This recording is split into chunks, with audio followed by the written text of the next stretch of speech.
If you enjoy what we do on these podcasts, please go to mwpnews.com.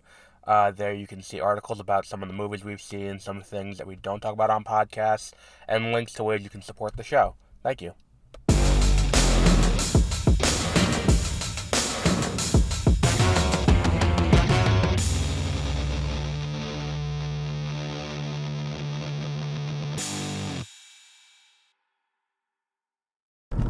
Good morning, and welcome to Beware of Spoilers. I am Adam.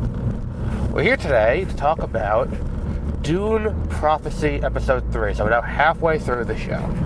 And I think if there's something that is starting to grate on me with this show, among all the other problems that I have, it is, we've addressed this the last 2 weeks. The problem that they're concerned with is very clearly Paul coming to power.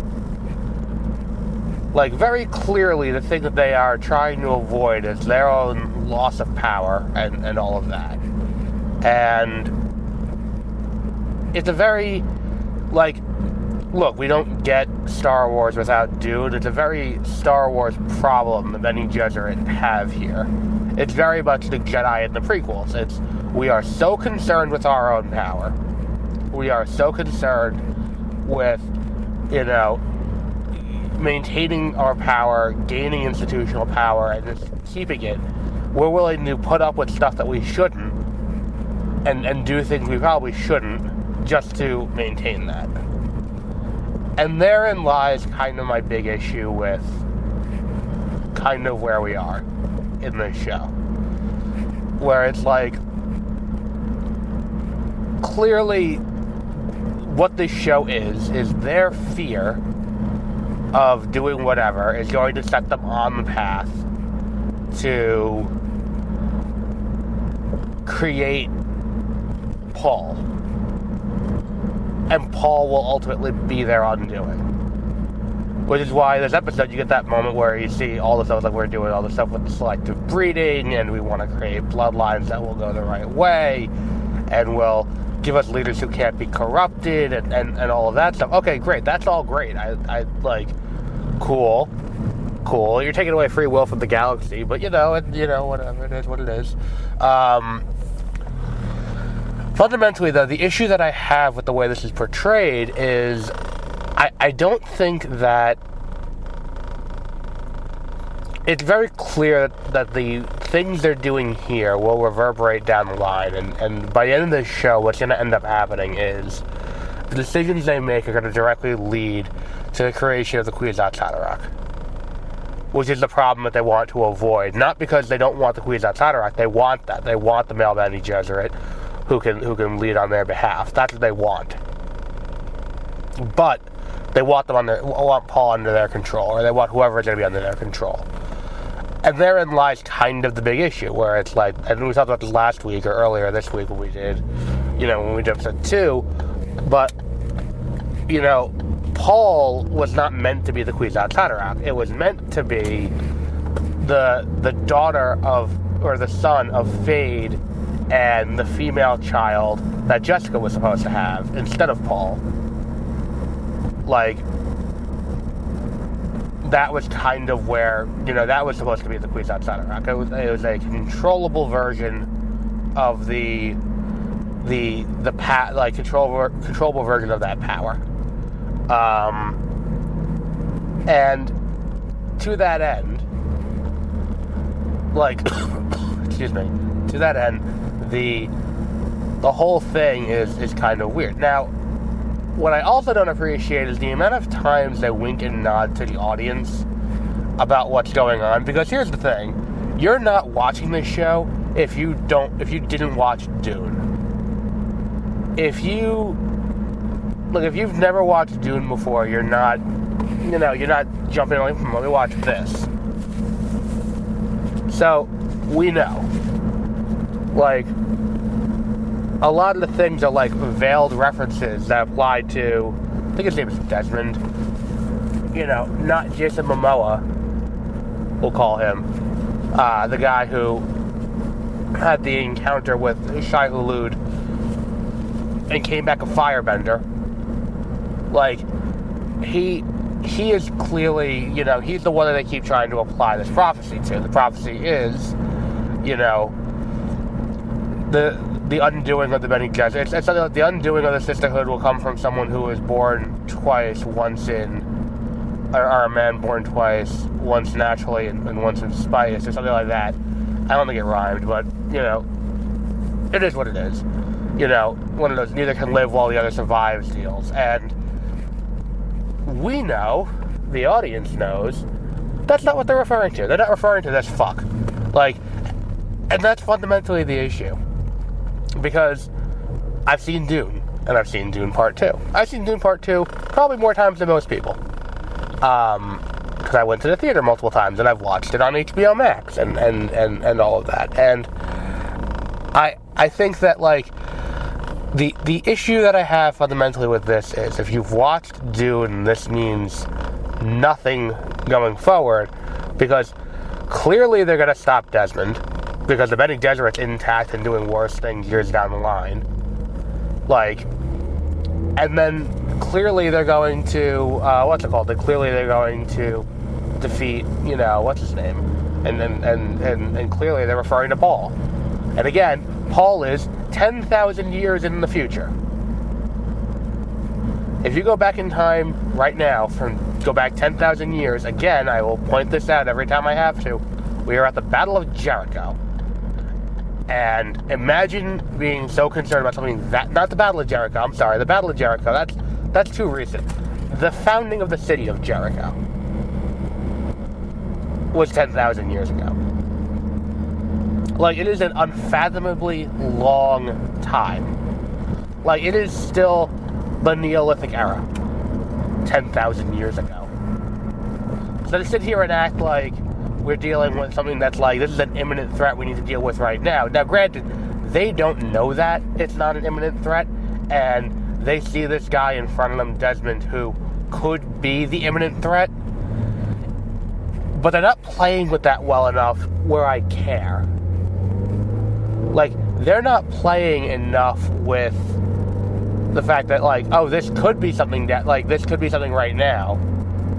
Because it's at the end of the day, it's we know.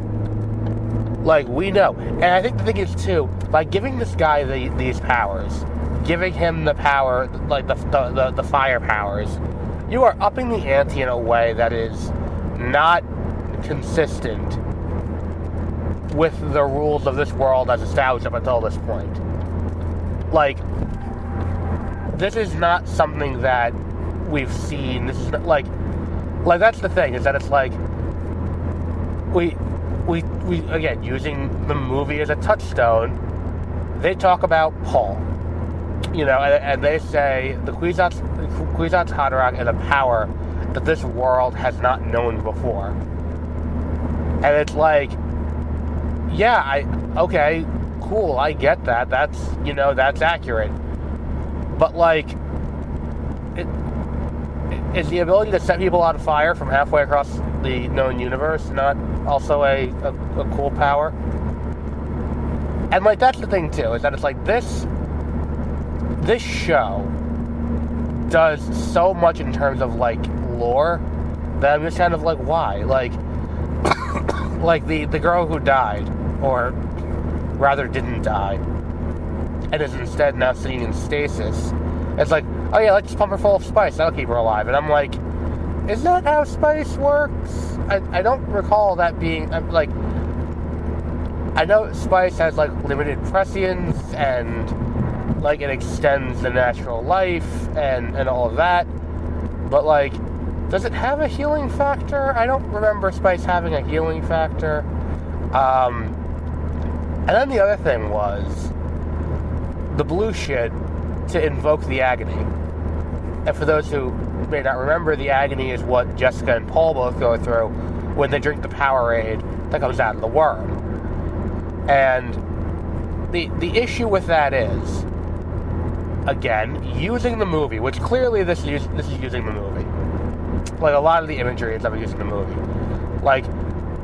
In the movie, they clearly lay out, it's because when Jessica's getting ready to become the Reverend Mother, like, Paul asks her, like, so what does this entail exactly to become the Reverend Mother? And she goes, well, it varies from planet to planet. And it's like, alright, cool, so she's got to drink the worm piss, and then, she opens her third eye and can talk to all the past Reverend Mothers, and it's like, alright, cool, got it, okay. The issue is, with that as an idea, like, why is it that, like, it's always blue Powerade? Like, it's one of those things where it's like, if she went to the school on Wallach 9, you would think she would be like, oh yeah, it's always, there's this weird, like, blue shit you gotta, like, ingest somehow. Like, like, the rites may change from planet to planet, but it always involves weird blue shit. Like, you would think that would be the way it would go, and not, like, it varies planet to planet. Or varies culture to culture, is her quote. Like, it's not always blue shit. And then on top of that, too, it's like, when they show everyone going through it, they're always using the same kind of hushed, whispered, like, creepy voices, which is like, okay, that was for Paul, but it's like, oh, so that's just, does everyone gets that? It's just, they just call him the Kwisatz Haderach when it happens to him? Alright, cool, I guess. It makes it feel less, less special. Like, who knows? Yeah, I'm not enjoying the show very much. I don't know if you can tell. It's like, and it's not even a lore thing. I just feel like one of these fuckers on the internet was like, well, this is how it breaks canon. And I feel like people who were like, this is how the Acolyte breaks canon, when really it didn't at all. Like, the thing that I have with this is again, we'll go back to what we said last week, or last time. What's the reason for this show's existence, besides to create interest in a franchise that's done well for Warner Brothers? And that is a fundamental question that the show has still yet to answer. Why is this show here? Because it's not showing the founding of the Bene Gesserit. It's not showing anything that's going to be relevant down the line. Nothing in this show is something you need to watch to understand what goes on in the future. Like, what's the point of what we're doing here? It's still the question that I have this many weeks removed. And, excuse me, I don't have a good answer yet. Or even something resembling an attempt to answer the question, if I'm being completely honest. We are still in the same place we were, 3 weeks ago with this. Paul is, not Paul, Paul's not even in the show. I think we fundamentally need to sit back and ask, like, what are we trying to do here? Like, if the show's entire purpose, which is what I'm starting to suspect it is, the show's entire purpose is to, show the inevitability of seeing the future, which, again, goes against what we saw in the movie and in the book, where it's like the timelines are all in flux. Like, there is no set future. There's always variation. And again, we're talking about, to reiterate, 10,000 years. Like, that's the thing, is that it's like after Paul takes the Powerade and gets woken up by Chani, like, he says, she will come around, I've foreseen it. And then, he talks to her and he goes, I see, infinite futures all kind of, wrapping around each other. But there is a narrow way through. And that is, that's the thing. It's the, again, to put it in different contexts, it's Doctor Strange looking at the various timelines, at the 14 million timelines, and saying, how many do we win? 1. And that's what it is. And that's how time works in Dune. It's like time is in flux. Things can happen many different ways. But until an action happens that concretely cements you down a certain path, the future is not set in stone. And that's kind of what Dune's entire thing is. For this show to be this idea of, oh, well, we have to, this is exactly what's going to happen, it kind of shows a fundamental misunderstanding of the source material, in a way. Where it's like, Dune is about choices. Fundamentally, it's a book series about choices. Like, and yes, there's religion, there's other things like that. I'm not dismissing any of that. But fundamentally, in its philosophical look at free will versus, fate, it is, there are possible destinies, but you have to fundamentally choose to walk that path. Like, you can't just, you can't, become, you're not going to be forced down a path you don't want to go. You have to willingly take that step. And that's the thing. Paul is afraid to do anything for a good amount of Dune because he doesn't want to go down the path he sees for himself. The billions upon billions dead, and the soldiers screaming his father's name, or whatever the fuck the quote is. Like, it's an interesting conundrum to put the character in. And then what this is doing is like, well, we're going to set ourselves down this path. But again, we're not talking about 2 generations before. We're not talking about even 100 years before, where it's like, there's a lot of things in motion that can't be undone. And that's going to lead us down this path. It's being done so far in the past. You mean to tell me that no one sees this coming after this? If, like, they see it coming here, and then it's like, by the end of the show, like, the show's going to end with them dispatching Desmond.